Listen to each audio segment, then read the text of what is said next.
നമസ്കാരം. മലയാളി വാർത്തയിലേക്ക് സ്വാഗതം. യുദ്ധക്കുറ്റങ്ങളിൽ അറസ്റ്റ് ചെയ്യുമോ എന്ന് ഭയന്ന് ഇസ്രായേൽ പ്രധാനമന്ത്രി ബെഞ്ചമിൻ നെതന്യാഹു സഞ്ചാരപാത മാറ്റിയതായി മാധ്യമ റിപ്പോർട്ട്. അദ്ദേഹത്തിനെതിരെ പല രാജ്യങ്ങളും ഇപ്പോൾ അറസ്റ്റ് വാറന്റ് പുറപ്പെടുവിച്ചിരിക്കുകയാണ്. ഗാസയിൽ നടക്കുന്ന ഈ പറയുന്ന ആക്രമണത്തിനെതിരെയാണ് പല രാജ്യങ്ങളും അദ്ദേഹത്തിനെ ആ രാജ്യത്തേക്ക് കാലുകുത്തി കഴിഞ്ഞാൽ അദ്ദേഹത്തെ ഉടൻ അറസ്റ്റ് ചെയ്യാനുള്ള ഉത്തരവിട്ടിരിക്കുന്നത്. അതുകൊണ്ട് തന്നെ അദ്ദേഹം തന്റെ രാജ്യം വിട്ട് പുറത്തു പോകുന്നതും വളരെ അപൂർവമാണ്.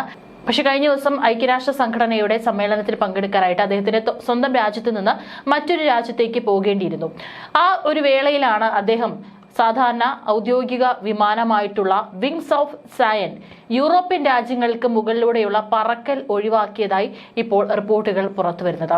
ഒരുപക്ഷെ ആ രാജ്യം അദ്ദേഹത്തിന് വിലക്ക് ഏർപ്പെടുത്തിയിട്ടുള്ള രാജ്യങ്ങളുടെ വ്യോമപാത ഉപയോഗിച്ചു കഴിഞ്ഞാൽ ഏതെങ്കിലും തരത്തിലുള്ള ഒരു നീക്കം നെതന്യാഹുവിനെതിരെ ഉണ്ടാകുമോ എന്നുള്ള ആശങ്ക കാരണമായിരിക്കാം ഇത്തരത്തിൽ അദ്ദേഹം യൂറോപ്യൻ രാജ്യങ്ങളുടെ മുകളിലൂടെ പറക്കാൻ വിസമ്മതിച്ചിരിക്കുന്നത്. വിങ്സ് ഓഫ് സയൻ ആണ് അദ്ദേഹത്തിന്റെ ഔദ്യോഗിക വിമാനം. ഇതോടെ നെതന്യാഹുവിന്റെ വിമാനത്തിന് 600 കിലോമീറ്റർ അധികമാണ് ഇപ്പോൾ സഞ്ചരിക്കേണ്ടി വന്നിരിക്കുന്നത്. ഗാസയിലെ യുദ്ധക്കുറ്റങ്ങളുടെ പേരിൽ 2024 നവംബറിലാണ് നെതന്യാഹുവിനെ രാജ്യാന്തര ക്രിമിനൽ കോടതി അറസ്റ്റ് വാറന്റ് പുറപ്പെടുവിച്ചത്. ഇസ്രായേലിന്റെ മുൻ പ്രതിരോധ മന്ത്രി യോവ് ഗാലന്റിനും അറസ്റ്റ് വാറന്റ് ഉണ്ട്. ഗാസയിൽ ഇസ്രായേൽ നടത്തിയ മനുഷ്യത്വരഹിതമായ കൂട്ടക്കുരുതിയിലാണ് വാറന്റ്. തങ്ങളുടെ രാജ്യാതിർത്തിക്കുള്ളിൽ പ്രവേശിച്ചാൽ നെതന്യാഹുവിനെ അറസ്റ്റ് ചെയ്യുമെന്നും ചില യൂറോപ്യൻ രാജ്യങ്ങൾ വ്യക്തമാക്കിയിരുന്നു. യൂറോപ്യൻ രാജ്യങ്ങളുടെ മുകളിലൂടെ പറന്നാൽ ചിലപ്പോൾ വിമാനം നിലത്തിറക്കേണ്ട സാഹചര്യം ഉണ്ടാകുമായിരുന്നു. ഇത് ഒഴിവാക്കാനായിരുന്നു വഴിമാറ്റി പറഞ്ഞത്. സഞ്ചാരപാത മാറ്റിയത് സംബന്ധിച്ച് ഇസ്രായേൽ പ്രതികരിച്ചിട്ടില്ല. തങ്ങളുടെ വ്യോമപാതയിലൂടെ പറക്കാൻ ഇസ്രായേൽ അനുവാദം ചോദിച്ചെന്നും അത് നൽകിയെന്നും ഫ്രാൻസ് പറഞ്ഞു. എന്നാൽ ഈ റൂട്ട് ഇസ്രായേൽ ഉപയോഗിച്ചില്ല. യുഎന്നിലെ പൊതുസമ്മേളനത്തിൽ പങ്കെടുത്ത ശേഷം നെതന്യാഹു US പ്രസിഡന്റ് ട്രംപുമായി കൂടിക്കാഴ്ച നടത്തും. തങ്ങളുടെ അതിർത്തിയിൽ നെതന്യാഹു എന്ന് പ്രവേശിച്ചാലും അറസ്റ്റ് ചെയ്യുമെന്നാണ് രാജ്യാന്തര ക്രിമിനൽ കോടതി അംഗങ്ങളായ ചില യൂറോപ്യൻ രാഷ്ട്രങ്ങൾ നേരത്തെ കടുത്ത തീരുമാനമെടുക്കുകയും അത് വ്യക്തമാക്കുകയും ചെയ്തിട്ടുണ്ടായിരുന്നത്.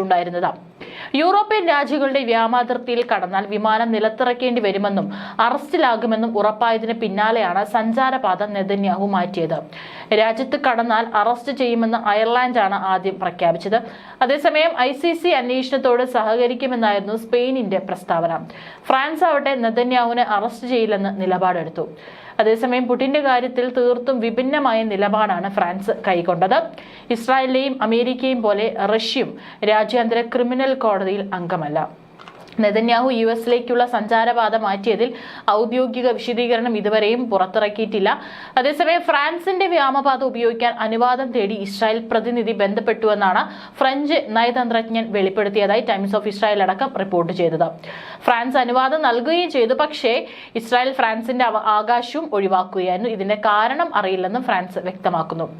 ഗാസ സംഘർഷം തുടങ്ങി ഏകദേശം 2 വർഷം പിന്നിടുമ്പോൾ ഇസ്രായേൽ ലോകവേദികളിൽ ഒരുതരം ഒറ്റപ്പെടൽ നേരിടുന്നുണ്ടെന്നും അതിനനുസരിച്ച് രാജ്യം മാറേണ്ടതുണ്ടെന്നും പ്രധാനമന്ത്രി ബെഞ്ചമിൻ നെതന്യാഹു തന്റെ രാജ്യത്തോട് പറഞ്ഞിരിക്കുകയാണ്. കൂടുതൽ രാജ്യങ്ങളാണ് ഇപ്പോൾ പാലസ്തീൻ എന്ന് പറയുന്ന ഇസ്രായേൽ എന്ന് പറയുന്ന 2 ദുരാഷ്ട്ര പരിഹാരം അതിനെ അംഗീകരിച്ചുകൊണ്ട് രംഗത്ത് വന്നത്. കഴിഞ്ഞ ദിവസം ഐക്യരാഷ്ട്ര സഭയിൽ അടക്കം തന്നെ കൂടുതൽ ആളുകളും അതിനെ അംഗീകരിച്ചിട്ടുണ്ടായിരുന്നു. ഈ ഒരു വേളയിലാണ് ഇപ്പോൾ ഇസ്രായേൽ പറയുന്നത് കൂടുതൽ സ്വയം പര്യാപ്തത നേടി വേണം ഈ പ്രശ്നത്തെ നേരിടാനെന്നും അദ്ദേഹം പറഞ്ഞു. കാരണം ഇത്തരത്തിൽ കൂടുതൽ രാജ്യങ്ങൾ പലസ്തീൻ രാഷ്ട്രത്തെ അംഗീകരിച്ചുകൊണ്ട് രംഗത്ത് വരുമ്പോൾ ഇസ്രായേൽ അത് ഒരു തരത്തിലും ഇപ്പോഴും അംഗീകരിക്കുന്നില്ല. മാത്രമല്ല ശക്തമായ നിലപാട് തന്നെയാണ് ഇസ്രായേൽ എടുക്കുന്നത്. അങ്ങനെ തുടർന്നു കഴിഞ്ഞാൽ നാളെ ഈ പറയുന്ന രാജ്യങ്ങളൊക്കെ തന്നെ ഇസ്രായേലിനെതിരെ ഉപരോധം ഏർപ്പെടുത്തുമെന്നുള്ള കാര്യത്തിൽ യാതൊരു സംശയവും വേണ്ട. അങ്ങനെ വന്നു കഴിഞ്ഞാൽ ഇസ്രായേലിന്റെ അവസ്ഥ കൂടുതൽ വഷളാകാതിരിക്കാനാണ് സ്വയം പര്യാപ്തത എന്നുള്ള ഒരു ആശയം അല്ലെങ്കിൽ അത്തരത്തിലൊരു നീക്കം നമ്മുടെ രാജ്യത്ത് വേണമെന്ന് ഇപ്പോൾ നെതന്യാഹു മുൻപോട്ട് വെച്ചിരിക്കുന്നത്. അന്താരാഷ്ട്ര വേദികളിൽ ഇസ്രായേലിനെതിരായ വിമർശനങ്ങൾ ശക്തമാകുന്നതിനിടെയാണ് നെതന്യാഹുവിന്റെ പ്രതികരണം. പരിഹാരമായി കൂടുതൽ സാമ്പത്തിക സ്വയം പര്യാപ്തത നേടേണ്ടി വരുമെന്നും ആയുധ വ്യവസായം ശക്തിപ്പെടുത്തേണ്ടി വരുമെന്നും അദ്ദേഹം കൂട്ടിച്ചേർത്തു. ഖത്തറിനെ ആക്രമിച്ച ഇസ്രായേലിന്റെ നടപടി അറബ് ഇസ്ലാമിക രാജ്യങ്ങളുടെ പ്രതിഷേധം വിളിച്ചു വരുത്തിയിരുന്നു. അറബ് രാജ്യങ്ങളെല്ലാം തന്നെ കഴിഞ്ഞ ദിവസം ഖത്തറിൽ സംഘടിപ്പിച്ച ഉച്ചകോടിയിൽ സംബന്ധിക്കുകയും ചെയ്തു. നെതന്യാഹു ജെറുസലേമിൽ നടന്ന ധനമന്ത്രാലയ സമ്മേളനത്തിലാണ് രാജ്യം നേരിടുന്ന പുതിയ പ്രതിസന്ധിയെക്കുറിച്ച് തുറന്ന് സമ്മതിച്ചത്. ഗാസയിലെ ആക്രമണങ്ങളുടെ പശ്ചാത്തലത്തിൽ പല യൂറോപ്യൻ രാജ്യങ്ങളും ഇസ്രായേലിനെതിരെ ആയുധ ഉപരോധം ഏർപ്പെടുത്താൻ ആലോചിക്കുന്നുണ്ട്. യൂറോപ്യൻ രാജ്യങ്ങളെ വെറുപ്പിച്ചത് രാജ്യത്തിനകത്ത് നെതന്യാഹുവിന് വലിയ തിരിച്ചടിയായിരിക്കുകയാണ്. രാഷ്ട്രീയ എതിരാളികളുടെയും വൻ വ്യവസായ ഗ്രൂപ്പുകളുടെയും വിമർശനങ്ങൾ നെതന്യാഹുവിനെതിരെ ഉയരുന്നുണ്ട്. അതേസമയം ഇസ്രായേലിനെതിരെ യൂറോപ്യൻ രാജ്യങ്ങളിൽ ഉയരുന്ന പ്രതിഷേധത്തിന് കാരണം നെതന്യാഹു വിവരിച്ചത് മുസ്ലിം കുടിയേറ്റങ്ങളെ ചൂണ്ടിക്കാട്ടിയാണ്. മുസ്ലിം ഭൂരിപക്ഷ രാജ്യങ്ങളിൽ നിന്നുള്ള കുടിയേറ്റം യൂറോപ്പിൽ കാര്യമായ ജനസംഖ്യാ മാറ്റങ്ങൾക്ക് കാരണമായെന്നും അദ്ദേഹം പറഞ്ഞു. ഈ മാറ്റം സർക്കാരുകളിൽ പ്രത്യേക സമ്മർദ്ദങ്ങൾ സൃഷ്ടിക്കുകയാണെന്നും നെതന്യാഹു ചൂണ്ടിക്കാട്ടി. ഖത്തർ, ചൈന തുടങ്ങിയ രാജ്യങ്ങൾ സാമൂഹിക മാധ്യമങ്ങളിലൂടെ ഇസ്രായേലിനെതിരെ പ്രചാരണം നടത്തുന്നുണ്ടെന്നും നെതന്യാഹു പറഞ്ഞു. ലോകത്തെമ്പാട് നിന്നും വരുന്ന ഈ വെല്ലുവിളികളെ നേരിടാൻ വലിയ തുക നിക്ഷേപം നടത്തേണ്ടി വരുമെന്നും നെതന്യാഹു കൂട്ടിച്ചേർത്തു. അടുത്ത കുറച്ച് വർഷങ്ങളിൽ നമുക്ക് നമ്മളെ ഒറ്റപ്പെടുത്താനുള്ള ശ്രമങ്ങളെ നേരിടേണ്ടി വരും എന്നാണ് അദ്ദേഹം പറഞ്ഞിരിക്കുന്നത്. അതേസമയം നെതന്യാഹുവിന്റെ തെറ്റായ നയങ്ങളാണ് ഈ ഒറ്റപ്പെടലിന് കാരണമെന്നാണ് പ്രതിപക്ഷം ആരോപിക്കുന്നത്. പ്രതിപക്ഷ നേതാവ് യായർ ലാപ്പിഡ് എക്സിൽ ഇങ്ങനെ കുറിച്ചത്, ഒറ്റപ്പെടൽ വിധിയല്ല, നെതന്യാഹുവിന്റെ തെറ്റായ നയങ്ങളുടെ ഫലമാണിതെന്ന്. ഇസ്രായേൽ ഹമാസ് യുദ്ധം അവസാനിച്ചതിന് ശേഷം ഗാസയിൽ നിലവിൽ വരുന്ന ഇടക്കാല സർക്കാരിനെ നയിക്കാൻ തയ്യാറാണെന്ന് മുൻ ബ്രിട്ടീഷ് പ്രധാനമന്ത്രി ടോണി ബ്ലെയറും സൂചിപ്പിച്ചതായി ഇപ്പോൾ റിപ്പോർട്ടുകൾ പുറത്തുവരുന്നുണ്ട്. പ്രമുഖ പാശ്ചാത്യ മാധ്യമങ്ങളാണ് ഇക്കാര്യം വ്യക്തമാക്കിയത്. ടോണി ബ്ലെയർ ഇൻസ്റ്റിറ്റ്യൂട്ട് മുന്നോട്ട് വെച്ച പ്രധാന നിർദ്ദേശം യുദ്ധം അവസാനിച്ചതിന് ശേഷം ഗാസയുടെ ഭരണത്തിനായി ഗാസ ഇന്റർനാഷണൽ ട്രാൻസിഷണൽ അതോറിറ്റി എന്ന താൽക്കാലിക ഭരണകൂടം സ്ഥാപിക്കണം എന്നതായിരുന്നു. ഐക്യരാഷ്ട്രസഭയുടെ ആഭിമുഖ്യത്തിൽ ഈ അതോറിറ്റി സ്ഥാപിക്കപ്പെടുകയും പിന്നീട് പാലസ്തീൻ അതോറിറ്റിക്ക് നിയന്ത്രണം കൈമാറാനുമാണ് സ്ഥാപനം നിർദ്ദേശിച്ചിരിക്കുന്നത്. വർഷങ്ങളോളം അതോറിറ്റി ഭരണം നടത്തിയതിനു ശേഷമായിരിക്കണം അധികാരം പാലസ്തീൻ അധികൃതർക്ക് കൈമാറേണ്ടത് എന്ന് വിദഗ്ധർ ചൂണ്ടിക്കാട്ടിയിരുന്നു. പാലസ്തീൻ അതോറിറ്റിക്ക് പിന്നീട് അധികാരം കൈമാറാം എന്ന വ്യവസ്ഥയുടെ അടിസ്ഥാനത്തിൽ താൻ ഇടക്കാല സമിതിയുടെ തലവനാകാൻ തയ്യാറാണെന്നാണ് ടോണി ബ്ലെയർ മുൻപോട്ട് വെച്ച വാഗ്ദാനം.